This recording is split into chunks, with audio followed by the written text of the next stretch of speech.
میری اس حرکت پر وہ کہنے لگا کیا بدتمیزی کر رہی ہو تم میرے ساتھ، یہ کیا حرکت ہے؟ شرٹ اس کے منہ پر جا کر لگی تھی اور پھر زمین پر گر گئی۔ وہ غصے سے مجھے دیکھ رہا تھا۔ میں نے وہ شرٹ پکڑی اور لپسٹک کا نشان اسے دکھایا۔ جیسے ہی اس کی نظر لپسٹک کے نشان پر پڑی، اس کی رنگت اڑی تھی۔ میں نے کہا تو یہ ہے وہ دوست جس سے تم روز ملنے جاتے ہیں۔ روہیل کون ہے یہ لڑکی؟ وہ مجھ سے نظریں چرانے لگا۔ میرا لہجہ بلند ہوا۔ میں نے کہا میں آپ سے پوچھ رہی ہوں کون ہے یہ لڑکی جو آپ کے اس حد تک قریب ہے؟ میری آواز میں نہ چاہتے ہوئے بھی نمی سی اتر آئی تھی۔ میری آنکھوں سے آنسو بہنے لگے تھے۔ میں نے کہا کیا کمی تھی میری محبت میں یا میری وفا میں جس کا آپ نے مجھے یہ صلہ دیا ہے؟ میری بات پر وہ طنزیہ مسکرایا، کہنے لگا محبت؟ پھر میرے پاس آ کر کہنے لگا کون سی محبت کی ہے تم نے مجھ سے؟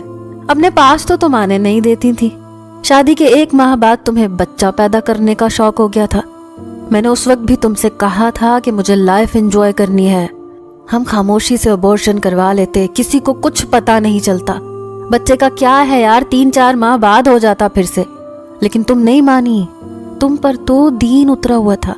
بچہ ضائع کرنا گناہ ہے، تم یہ گناہ کسی قیمت پر نہیں کرو گی۔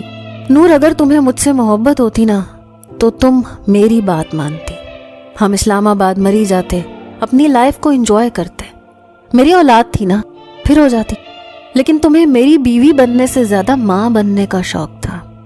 پھر وہ مجھے بازو سے پکڑ کر آئینے کے سامنے لے گیا، کہنے لگا دیکھو خود کو، یہ حلیہ ہے تمہارا۔ کپڑوں سے خوشبو کے بجائے کچن کے مسالوں کی بو آتی ہے۔ رات کو تمہارے پاس آؤ تو تمہیں احمر کے اٹھ جانے کی فکر ستانے لگتی ہے۔ صبح جلدی اٹھ کر اماں ابا کو ناشتہ دینے کی فکر ستاتی ہے۔ سب کی فکر ہے تمہیں نور، بس میری پرواہ نہیں ہے۔ اور اگر میں تھوڑی سی دل لگی کرنے لگا تو آج تم